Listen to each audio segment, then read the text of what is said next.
Que la paix de Dieu soit avec vous. Vous voulez vous marier? Vous voulez épouser une jeune fille? Quelqu'un a dit, si tu épouses la fille du diable, il faut t'attendre à avoir affaire à ton beau-père. Alors fais attention à tes choix.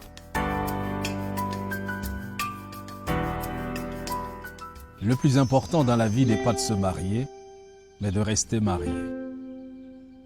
Jeune homme, à la croisée des chemins, il faut bien savoir avec qui tu vas fonder ce foyer. Je voudrais partager avec toi cet important conseil d'un père, contenu dans sa lettre adressée à son fils. Bonjour, mon cher fils. Je t'écris pour un sujet d'une autre importance. Prends ton temps, lis cette lettre jusqu'au bout. On ne fouille pas dans un grand trou sans trouver une grande chose, disent les anciens. Mon fils, tu es un homme aujourd'hui, un homme en âge de fonder une famille. Le plus difficile n'est pas tant de fonder une famille, mais avec quelle femme tu vas la fonder? Quelle femme choisir? C'est pas chose facile. Toutes les femmes peuvent faire des copines, mais toutes ne peuvent pas faire des épouses. Ne base pas le choix de ta femme sur des fantaisies. Ce n'est pas sa belle gueule qui te rendra plus heureux dans ton ménage. Choisis-la pour sa fierté, son intégrité et sa soumission. Le respect que ta femme aura pour toi dépend du respect qu'elle se porte à elle-même. Car si ton épouse ne te respecte pas, la société ne te respectera pas. Mon aïeul disait d'ailleurs que l'honneur d'un homme sommeille entre les pieds de sa femme. Regarde ces hommes insultés publiquement. Quel respect penses-tu que leur entourage leur porte? La femme est la ceinture qui tient le pantalon de l'homme. N'oublie pas cette sagesse de chez nous. La plus grande partie de l'éducation des enfants est inculquée par leur mère. Une femme qui pense que le meilleur moyen de réussir dans la société actuelle est d'être belle ou bien maquillée est une femme qui n'a rien compris à la vie. Celle-là s'assimile à un vulgaire objet de décoration. Fais donc attention à cela, car ce qu'elle pense, elle l'inculquera à tes enfants. Si tu demandes à un chien d'élever ton enfant, ne t'étonne pas de ce que cet enfant marche à quatre pattes. C'est ce que m'a souvent dit ta grand-mère. Ton épouse doit apprendre à tes enfants la crainte de Dieu, le sens de l'effort et le travail. La réussite sociale d'une femme n'est plus d'épouser un homme qui a réussi dans la société. On ne courtise pas sa future femme comme on le fait pour une copine.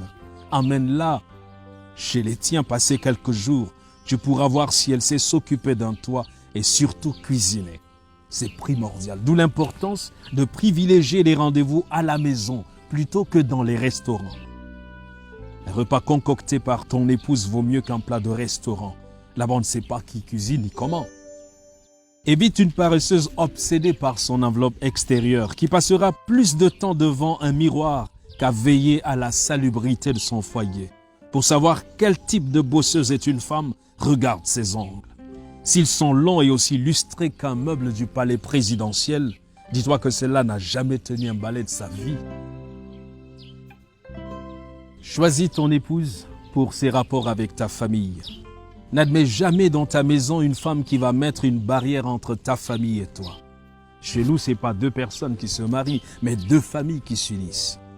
Nos familles sont là et souvent insupportables, c'est comme ça. Il est important de savoir si elle sera capable de supporter les caprices de ton vieux père et peut-être le rejet de ses belles-sœurs. Si dans nos coutumes, lors du mariage, la mariée porte une corbeille ou une haute trouée, c'est pas pour rien. Cette corbeille représente son cœur. Elle devra y mettre les vicissitudes du mariage et comme il est troué, il ne se remplira jamais. C'est ainsi que ton épouse doit être. Si certains mariages durent, ce n'est pas parce qu'ils ne connaissent pas de difficultés, mais parce qu'on a bien choisi son conjoint, on le supporte mieux. Une dame qui plie bagage pour un oui ou pour un non ne sera que de passage dans ta vie tôt ou tard. Une rivière qui déborde à chaque pluie fait fuir les campeurs, disait notre aïeul.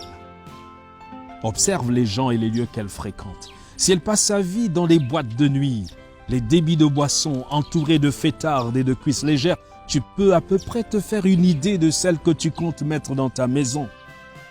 Un poisson qui provient d'une eau empoisonnée n'est pas bon à manger, m'a souvent dit mon grand-père. Elle devra faire de tes problèmes les siens et pas une qui prendra ses jambes à son cou dès que le navire prendra un peu d'eau. Le mariage a des hauts et des bas. Si elle n'est pas capable de traverser toutes les situations avec toi, c'est une opportuniste dont il faudra te débarrasser. À ce propos, ne dit-on pas chez nous que lorsque tu adoptes un chien, tu adoptes ses puces? Si elle ne voit que les bons côtés, fuis. Pour être fixé, fais-lui part de certaines de tes difficultés, juste pour voir sa réaction.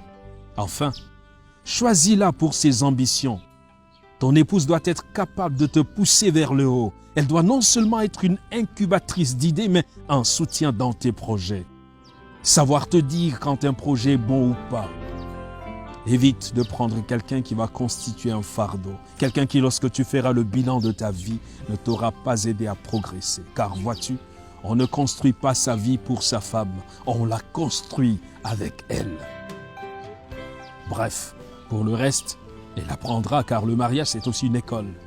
Ne t'attends donc pas forcément à trouver une femme qui réponde à tous ces critères, mais qui sera apte à s'améliorer. Tiens compte de mes recommandations, mon enfant. Elles ne te garantissent pas une femme parfaite, mais une que tu pourras facilement supporter.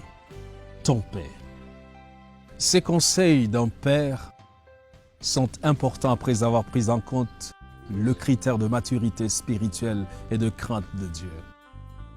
La parole de Dieu nous dit dans Proverbes au chapitre 18, le verset 22, « Celui qui trouve une femme trouve le bonheur. C'est une grâce qu'il obtient de l'Éternel. » Et Proverbe 31, verset 30 dit, « La grâce est trompeuse et la beauté est vaine.